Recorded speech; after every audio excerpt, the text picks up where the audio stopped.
নবীর শাফাত আমরা চাই কি চাই না? আওয়াজে বলি চাই কি চাই না? বলুন, দুনিয়াতে কি এমন কোন পীর সাহেব আছে কিংবা আলেম কিংবা খতিব কিংবা মসজিদের ইমাম মুয়াজ্জিন মুতাওয়াল্লি কিংবা মুসাল্লি কেউ কি বলতে পারবে এই কথা যে নবীর শাফাত আমার লাগবে না? কেউ কি বলতে পারবে? বলেন, কেউ এই কথা বলার ক্ষমতা রাখে না। তাহলে বোঝা গিয়েছে ইমাম বুখারীর হাদিস, যেটা ইমাম বুখারী আলাইহির রাহমাহ বলেছেন যে কাল কিয়ামতের মাঠে উম্মতরা দলগতভাবে একাকানা জামাত সহকারে দলবদ্ধভাবে আদম সফিউল্লাহর কাছে গিয়ে শাফাত করার কথা বলবে। সুবহানাল্লাহ জুড়ে বলেন, আরো জুড়ে বলেন। আপনারা কি আমার কথা বুঝতে পারছেন? তাহলে আমি ইমানি আওয়াজটা চাচ্ছি, আল্লাহ ইমানদারদেরকে ইমানি জজবাত নিয়ে ইমানি স্লোগান দেওয়ার তৌফিক দান করুন। বাবারা আমার, তো আদম আলাইহিস সালামের কাছে যাবেন, বলবেন হুজুর আমরা বাঁচতে চাই, আমাদেরকে বাঁচান। কেন? কোরআন বলছে এভাবে, ইয়াউমা ইয়াফিরুল মারউ মিন আখিহি ওয়া উম্মিহি ওয়া আবিহি ওয়া সাহিবাতিহি ওয়া বানিহি। সেদিন প্রথমে যাবে ভাইয়ের কাছে। কার কাছে? বলেন না, বলেন না, কার কাছে? ভাই বলবে আমি পারবো না, আরেকজনের কাছে যাও। ওয়া উম্মিহি, মায়ের কাছে যাবে, মা বলবে না সম্ভব না, আমিও দিতে পারবো না। এরপরে ওয়া আবিহি, বাবার কাছে যাবে, বাবাও বলবে কি কথা, আমি দিতে পারবো, আমার গুনাহ সওয়াব কোথায় কি হচ্ছে না হচ্ছে আমি নিজেও জানি না, তা আমি নিজে বাঁচতে পারি নাই, তোমাকে কোত্থেকে বাঁচাবো? কারণ আজকের দিনে আরেকজনের টাইম, আরেকজনের চিন্তা করার সময় নাই। আজকে সবার মুখে একটি রব, একটি লাভ, একটি শব্দ, একটি ধ্বনি, একটি আওয়াজ, সেটা হচ্ছে নফসি নফসি, আমি বাঁচতে চাই, আমি বাঁচতে চাই। কথা বলেন ঠিক কি না? বাবারা আমার, আদম বলবি যাবু ইলা গায়রি, সবার থেকে মানুষ বিমুখ হয়ে আদমের কাছে গিয়ে যখন আদম আলাইহিস সালাম বলবেন আমি পারবো না, আরেকজনের কাছে যাও, তখন উম্মতরা বলবে কার কাছে যাব? বাবারা আমার, আদম সফিউল্লাহ বলবেন এমন একটি ব্যক্তির ঠিকানা আমি তোমাদেরকে দিচ্ছি, যে ব্যক্তিকে আল্লাহর এই জমিনের মধ্যে প্রথম রাসূল বানিয়ে প্রেরণ করেছিলেন। জুড়ে বলেন সুবহানাল্লাহ। প্রথম রাসূল তিনি কে? নূহ নজিউল্লাহ। একটু জুড়ে বলেন না সুবহানাল্লাহ।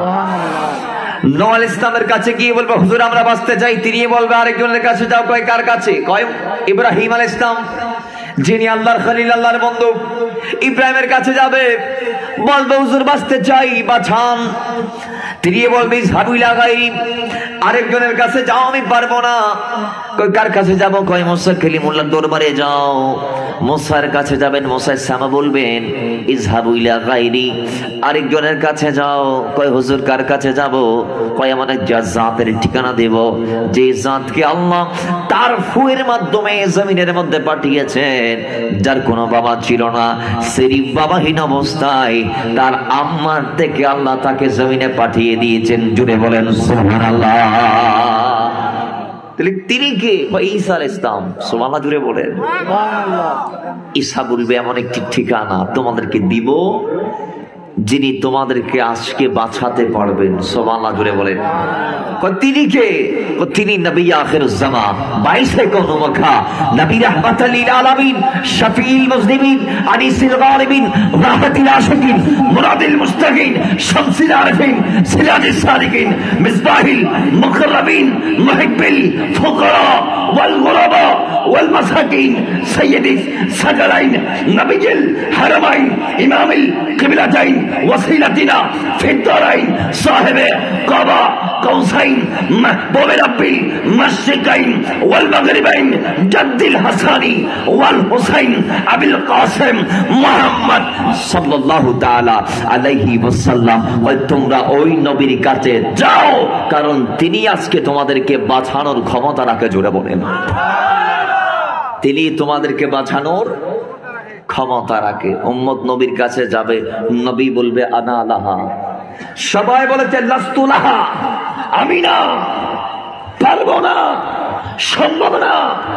সমস্ত নবীরা, আদম বলেছে লাস্তু লাহা, মুসা বলেছে লাস্তু লাহা, ঈসা বলেছে লাস্তু লাহা, ইব্রাহিম বলেছে লাস্তু লাহা, নূহ বলেছে লাস্তু লাহা। নবীজি বলবেন আনা লাহা, আনা লাহা, আনা লাহা, আনা লাহা, আনা লাহা। আমি বাঁচাবো, আমি বাঁচাবো, আমি পার করাবো, আমি আমার উম্মতকে জান্নাতে দেয়াবো। জোরে বলেন সুবহানাল্লাহ। যেই নবী আমাদের জন্য, সেই নবীকে আমরা ছেড়ে বাড়িতে যাইতে পারি? এটা মদিনাওয়ালার মাহফিল। আপনি কোন বাড়ির দিকে যাত্রা করছেন? নবীকে বাদ দিয়ে। আল্লাহ আবার ফিরে আসার তৌফিক দান করুন। আমি ভূমিকা তুমিকে বাদ দিয়ে ডাইরেক্ট আলোচনায় ঢুকেছি একমাত্র সামাঈদেরকে এই হাদিস খানা দেওয়ার জন্য। আল্লাহ নবীর ওয়াফাদার গোলাম, যাদের শাফাআত লাগবে রাসূলের, তাদেরকে মাহফিল স্থলে এসে সামিয়ার নিচে বসে খালি জায়গা ফেরাপ করার তৌফিক দান করুন। আমিন। আর একটু জোরে বলেন মহব্বত দরুদ পড়ে আল্লাহুম্মা সাল্লি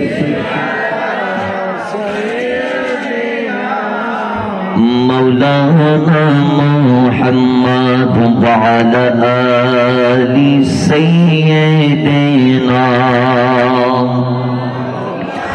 নবীর দরবারের কোনো নাই রে তুলনা, নবীর দরবারের কোনো নাই রে তুলনা। যে দরবারের আদব শিকাদের রবানা। ঠিক কিনা বলেন না? নবীর দরবার, আজকের এটাও একটি দরবার। এই দরবার আসলে মুহিবদের, মুরিদদের, আশিকদের অবস্থা কেমন হবে? ১৫০০ বছর আগে রাসূল বলে দিয়েছেন সাহাবায়ে কেরামদের মাধ্যমে, কোরআন দিয়ে। সুবহানাল্লাহ জুড়ে বলেন। নবীর দরবারের আদব শিক্ষা দিয়েছেন খোদ রব্বানা।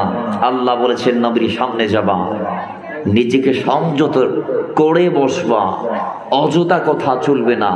নবীর দরবারে যাওয়ার পরে হুজরার বাইরে থেকে নবীকে ডাক দেওয়া যাবে না।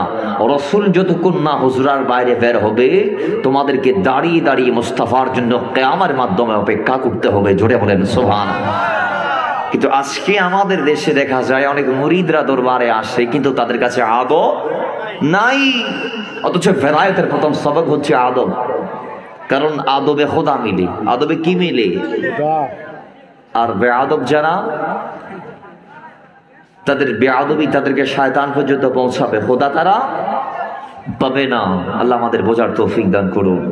তো আশিক বলছি, আরে যে দরবারে আদব শিকাদের রবানা, নবীর দরবারের কোনো নাই রে তুলনা। আল্লাহুম্মা সাল্লি মাওলানা মুহাম্মদ ওয়া আলা আলি সাইয়্যিদিনা। বাবার আমার রাহমাতুল লিল আলামিন নবীর কদমে আল্লাহ যেই মহার্ষি কিতাব পাঠিয়ে আমাকে আপনাকে চলার জন্য বলেছেন, সেই কিতাবের নাম কোরআন। ওই কিতাবের মধ্যে আমার আল্লাহ ডাক দিয়ে বলে, হাবিব আপনি আপনার নূরানি জবান দিয়ে বলে দিন, কুল ইয়া রাসূলুল্লাহ, ও নবী, ও রাহমাতুল লিল আলামিন, ও মদিনা ওয়ালা, এ আমার হাবিব আপনি বলুন, লা আসআলুকুম আলাইহি আজরান। রাসূল আপনি তাদের কাছ থেকে কোনো বিনিময় চান না। ইসলাম আপনি উম্মতদেরকে দিয়েছেন, ইসলাম দিতে গিয়ে অনেক কষ্ট আপনি করেছেন। ইয়া রাসূলুল্লাহ, উম্মতদেরকে ইসলাম দিতে গিয়ে আপনি কেমন কষ্ট করেছেন?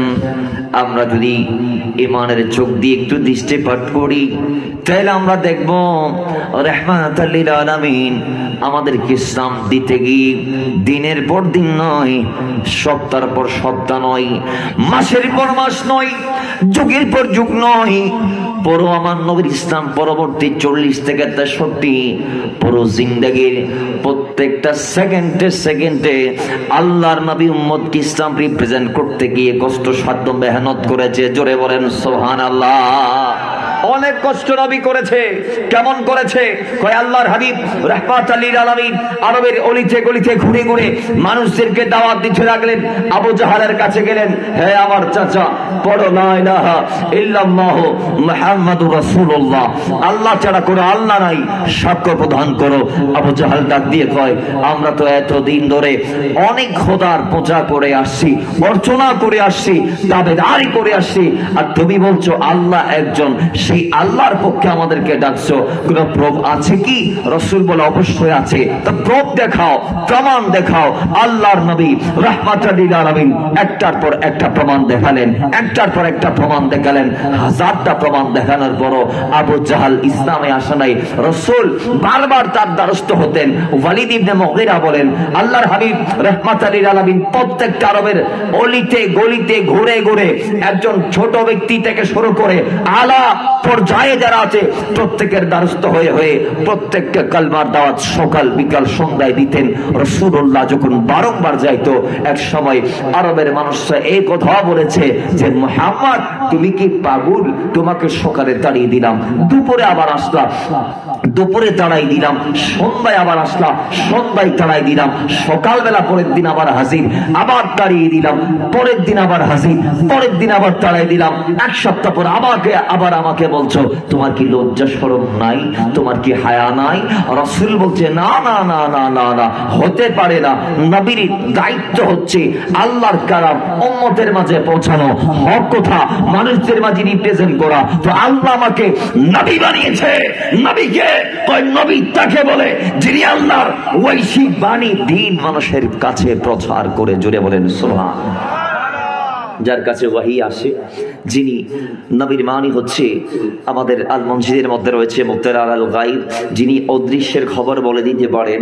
তো নবী মানি বার্তা বাহক, সংবাদ বাহক, যার কাছে সংবাদ জমা হয়, যার কাছে বার্তা জমা হয়, ওই সেই বার্তাগুলা ফেরেশতার মাধ্যমে যে মহান জাতের কাছে আছে এবং ওই জাত উম্মতদের মাঝে সেগুলা বিলাবে, বন্টন করবে, ভাগ বাটোয়ারা করে দিবে, সেগুলার প্রচার করবে, প্রসার করাবে, ওই ব্যক্তিকে নবী বলা হয়। তো রাসূল তিনি ডাক দিয়ে বলছে, আমার দায়িত্ব এটি, এজন্য তোমরা আমাকে সকালে তাড়িয়ে দিয়েছো, আমি লজ্জাবোধ করিনি, আমি আবার বিকেলে হাজির হয়েছি ওই শিবানী নিয়ে, আবার তাড়িয়ে দিয়েছো, পরের দিন সকালে আবার হাজির হলাম। কই এইভাবে হাজারটা অপমান তোমরা আমাকে করেছো। রাসূল আল্লাহর পক্ষ থেকে সান্ত্বনা পাচ্ছেন। আল্লাহ বলে, লা আসআলুকুম আলাইহি আজরা, ধৈর্য ধরুন, আপনি সহ্য করুন, আমি আল্লাহ বলছি অজরত বিনিময় হিসেবে কিছু চাইবেন না। ইয়া রাসূলুল্লাহ, আপনি কেমন কষ্ট করলেন? প্রশ্ন করলে ঈমান উত্তর দিচ্ছে। আল্লাহর নবী তায়েফের ময়দানে গিয়েছে, পাথর খেয়েছে, রক্ত ঝরেছে। আল্লাহর নবী রাহমাতুল লিল আলামিন খানায়ে কাবার উঠানে নামাজে দাঁড়িয়েছে। আবু জাহাল কর্তৃক আল্লাহর নবীর পিঠ মোবারকের উপরে ওটের ভাড়াল নারী মুড়ি তুলে দেওয়া হয়েছে। আল্লাহ ডাক দিয়ে বলে, লা আসআলুকুম আলাইহি আজরা, এত কষ্ট করেছেন উম্মতকে নামাজের শিক্ষা দেওয়ার জন্য।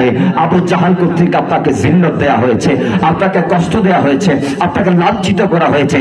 ইয়া রাসূলুল্লাহ, লা আসআলুকুম আলাইহি আজরান, আপনি বিনিময় চাইবেন না, আপনি বিনিময় চাইবেন না, আপনি বিনিময় চাইবেন না, আপনি চাইবেন না।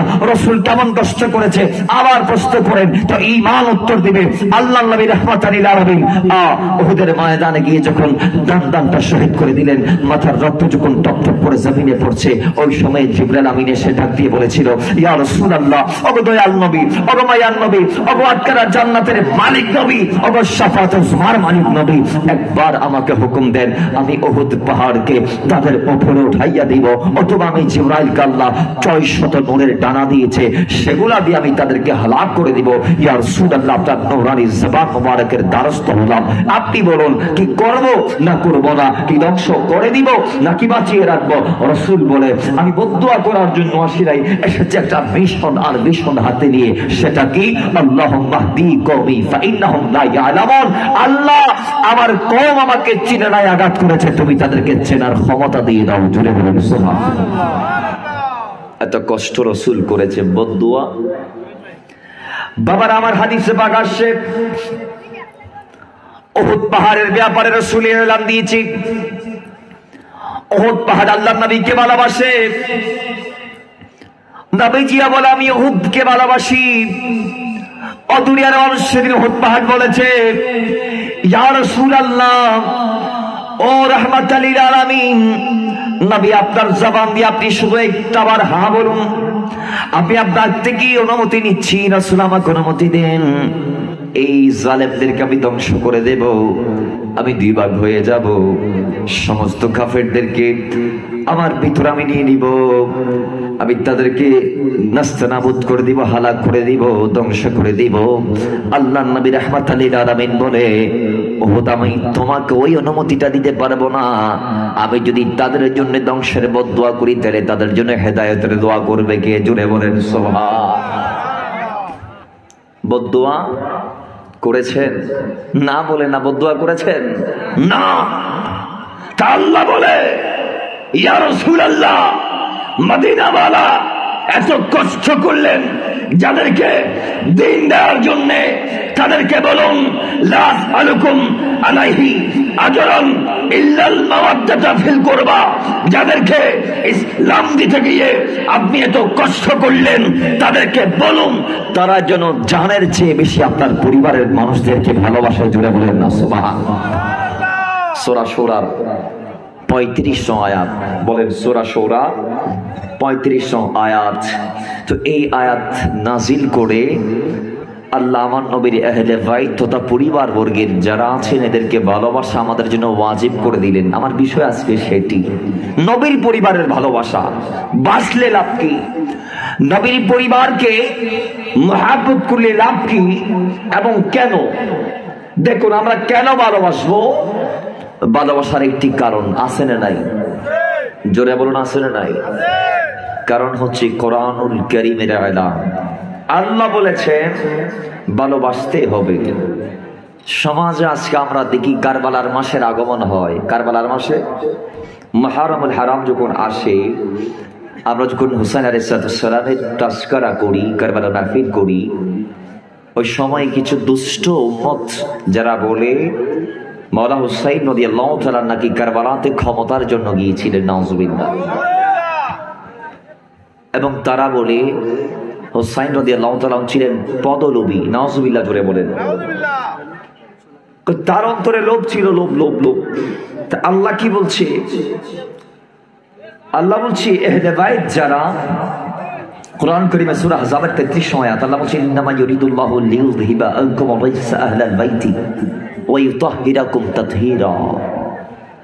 আল্লাহ আহলে বাইতের অন্তর থেকে, জিসিম থেকে, জীবনী থেকে রিজিস নামক যত জিনিস আছে, যত ন্যায় আছে, যত পাপ পঙ্কিলতা আছে, সবগুলাকে আল্লাহ আহলে বাইত থেকে জুদা করে ফেলেছে। আহলে বাইত গুনাহমুক্ত হয়ে গিয়েছে, আহলে বাইত পাপ মুক্ত হয়ে গিয়েছে, আহলে বাইতকে আল্লাহ রোগ মুক্ত করে দিয়েছে। আহলে বাইতকে আল্লাহ এক কথায় সমস্ত দুনিয়াতে অন্যায় যত আছে সবগুলার থেকে আল্লাহ আহলে বাইতকে এক জায়গায় দূরে সরিয়ে নিয়ে গিয়েছে। আল্লাহ বলে লিইউযহিবা আনকুম রাইজাস, তাদের থেকে রিজিসকে আমি আল্লাহ বের করে ফেলেছি। জোরে বলেন সুবহানাল্লাহ। তারা বলে শেয়ারের জন্য গেছে। আচ্ছা দুনিয়াবি কুফার শেয়ার দামি না জান্নাতের চেয়ার দামি? আওয়াজ দিবেন কিসের শেয়ার দামি? আচ্ছা দুনিয়াতে আমি একটা মেসেজ দিচ্ছি, এলান আপনারা বুঝবেন। হাদিসে পাকে নবী এলান দিয়েছেন গোটা দুনিয়া বিক্রি করলে জান্নাতের একটা ইটের সমান হবে না। গোটা দুনিয়া বিক্রি করলে জান্নাতের একটি কি ইট? কয়টি ইট? বলেন কয়টি? বাবারা আমার, দুনিয়ার মসনদের কথা বাদ দিলাম, নবীজি বলেছেন গোটা দুনিয়া 7 বার বিক্রি করলে জান্নাতের একটা ইট কেনার সামর্থ্য হবে না। আর তারা বলে কুফার চেয়ারের জন্য মওলা হোসেন গিয়েছে, জন্য আমরা তারে ভালোবাসবো না। আমি বলি জান্নাতের চেয়ার আল্লাহর নবী তাদের জন্য দিয়ে দিয়েছেন। কফার চেয়ার তো দুনিয়ার সাধারণ চেয়ার, এটা 5 মিনিট আপনার, 5 মিনিট আমার, 5 মিনিট আবার পরিবর্তন হতে পারে। কিন্তু নবীজি ডাক দিয়ে বলেছেন, ইন্নাল হাসানা ওয়াল হুসাইনা সাইয়্যিদা শাবাবি আহলিল জান্নাহ। আমার হাসান আমার হুসাইন রাদিয়াল্লাহু তাআলা এরা জান্নাতের প্রধানমন্ত্রী, এরা জান্নাতের সর্বোচ্চ কুরসিতে বসবে। আমি নবী তাদেরকে যুবকদের সরদার বানিয়ে দিলাম। মুরব্বীরা বলতে পারেন তাহলে বৃদ্ধদের সরদার মনে আরেকজন হবে?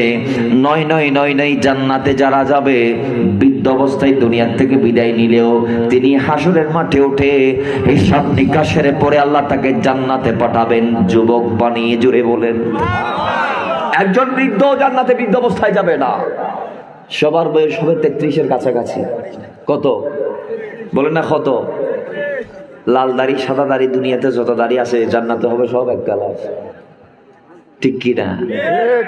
দুনিয়াতে কালো, ধলা, লাল, সবুজ, নীল হরেক রকমের মানুষ আছে না নাই? জান্নাতে সবাই হবে এক কালার। হোসনে ইউসুফ, হোসনে ইউসুফ। দুনিয়াতে কিছু হ্যাংলা, কিছু বেশি মোটা, জান্নাতে হবে সবাই সুঠম দেহের অধিকারী। সুবহানাল্লাহ জুড়ে বলেন। তাহলে কোনো ভেদাভেদ আছে? বলে না, বলে না, ভেদাভেদ আছে। তো যে নিয়ামতে কোনো ঘাটতি নাই, অভাবতি নাই, অপূর্ণতা নাই, নবী বলে আমি আমার এই 2 নাতিকে সেই জান্নাতের প্রতিনিধি বানিয়েছি। এরা প্রতিনিধিত্ব করবে যুবকদের। তো যুবক অবস্থায় সবাই যাবে জান্নাতে, সবাই যাবে জান্নাতে। তো যারা জান্নাতের যুবকদের প্রতিনিধিত্ব করবে, অর্থাৎ জান্নাতের প্রধানমন্ত্রী যারা, দুনিয়ার প্রধানমন্ত্রী তো তাদের লাগবে, বলেন না লাগবে? কিন্তু তারা বলে শেয়ারের জন্য গেছে, ক্ষমতার জন্য গেছে। তাহলে বোঝা গিয়েছে তারা ভুলে আছে। তারা মাথায় রাখবেন, শাক দিয়ে মাছ যেমন ডাকা যায় না, চেয়ারের নাম দিয়েও হুসাইনকে ভালোবাসতে গিয়ে না বলা যাবে না, বা হুসাইন রাদিয়াল্লাহু তাআলার ভালোবাসা স্বীকার করা যাবে না। কারণ যেখানে আল্লাহ কর্তৃক ডিরেক্ট এলান চলে আসছে, কুল্লা আসআলুকুম আলাইহি আজরান ইল্লাল মাওয়াদ্দাতা ফিল কুরবা, এই আয়াত নাযিলের পরে ইয়াজিদ নিজেও বলতে পারবেন আমি হুসাইনকে ভালোবাসবো না। এটা ইয়াজিদকেও বলতে হবে। ইয়াজিদ যদি দাবি করে সে মুসলমান, তাহলে কোরআন বলছে তুমি বলো তুমি তোমার জানের চেহারা বাইতকে ভালোবাসো। সুবহানাল্লাহ জুড়ে বলেন। ইয়াজিদও বলার ক্ষমতা রাখে না। আপনারা সবাই জানেন ইয়াজিদ যিনি অন্যায় করেছিল আলে নবীর উপরে, আহলে নবীর উপরে, আহলে আবার উপরে, কিন্তু তার অস্তিত্ব আজ কোথায়? তার অস্তিত্ব আজ কোথায়?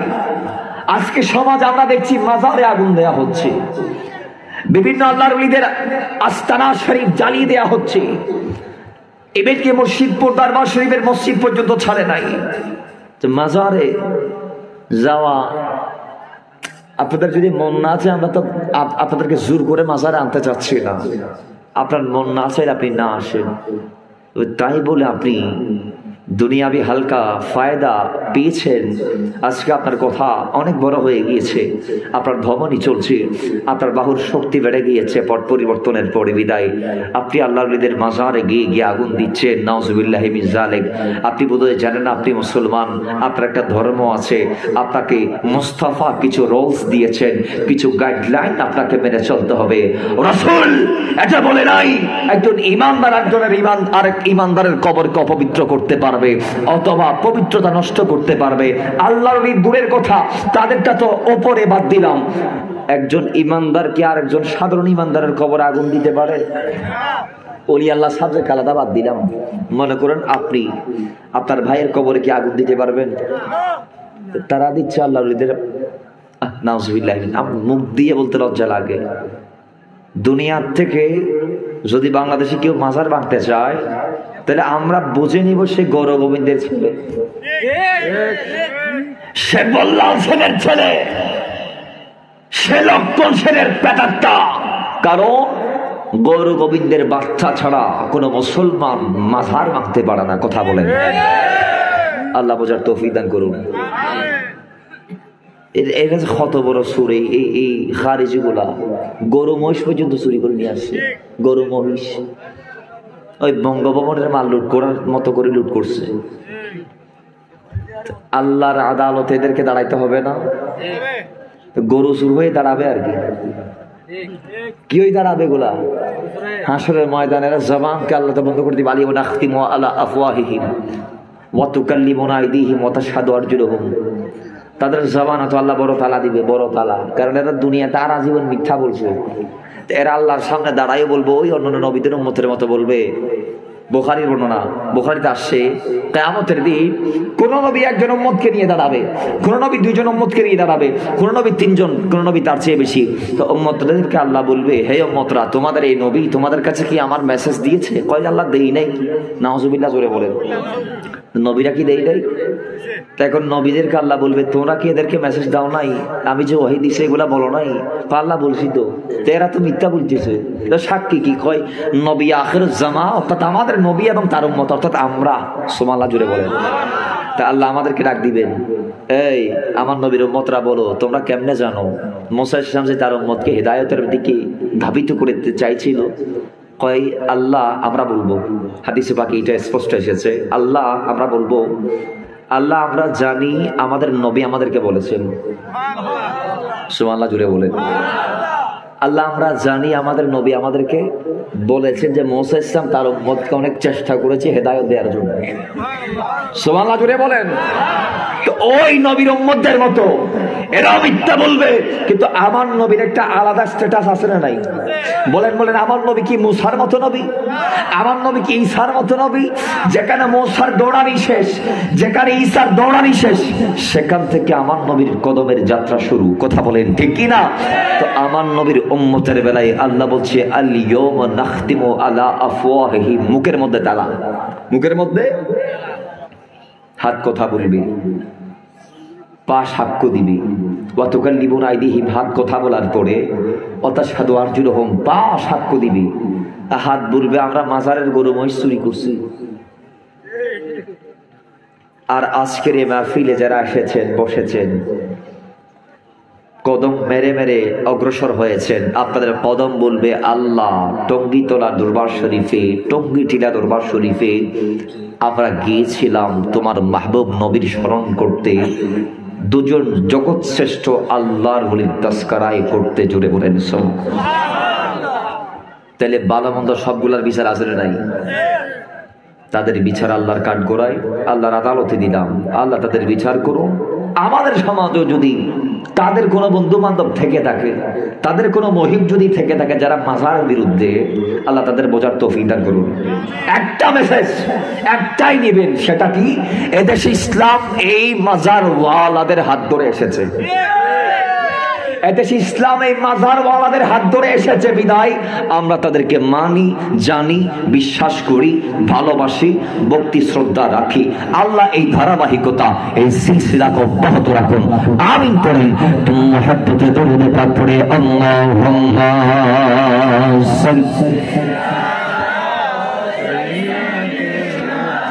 মৌলানা মুহাম্মদ ওয়া আলা আলি সাইয়্যিদিনা। বাবার আমার আল্লাহ বলেছে এই দুনিয়ার মানুষ আহলে বাইতকে ভালোবাসতে হবে, বাঁচতে হবে। হাসান হুসাইনের বিরুদ্ধে যাওয়া যাবে না, হাসান হুসেনকে ভালোবাসতে হবে। আমি আল্লাহর এলান, আমি আল্লাহর নির্দেশ, আমি তোমাদেরকে ডাইরেক্ট নির্দেশ দিয়ে দিলাম। আয়াতটা যখন নাজিল হয়েছে, নাজিল হওয়ার পর আব্দুল্লাহ ইবনে আব্বাস রাদিয়াল্লাহু তাআলা আমার নবীর চাচতো ভাই আমার নবীর কদমে গেলেন। যাওয়ার পর ডাক দিয়ে বলে, ইয়া রাসূলুল্লাহ, ও মদিনাওয়ালা, আপনার কদমে আমাদের আরজি, আমার আরজি আমি জানতে চাই। ইয়া রাসূলুল্লাহ, আল্লাহ বলেছে ও নবী, আপনার পরিবারকে ভালোবাসতে হবে, মুহাব্বত করতে হবে। ও রাসূল, আপনার পরিবারের ভিতর কে কে আছে, কাকে কাকে ভালোবাসা ওয়াজিব আমি জানতে চাই, কারণ আমিও আপনার চাচার ছেলে, আপনার চাচতো ভাই। জোরে বলেন সুবহানাল্লাহ। রাসূল, আমিও তো আপনার ভাই। আল্লাহ যে আপনার পরিবারকে ভালোবাসতে বলেছেন, কে কে আছে আপনার পরিবারের ভিতরে, আহলে বাইতের ভিতরে আমি জানতে চাই।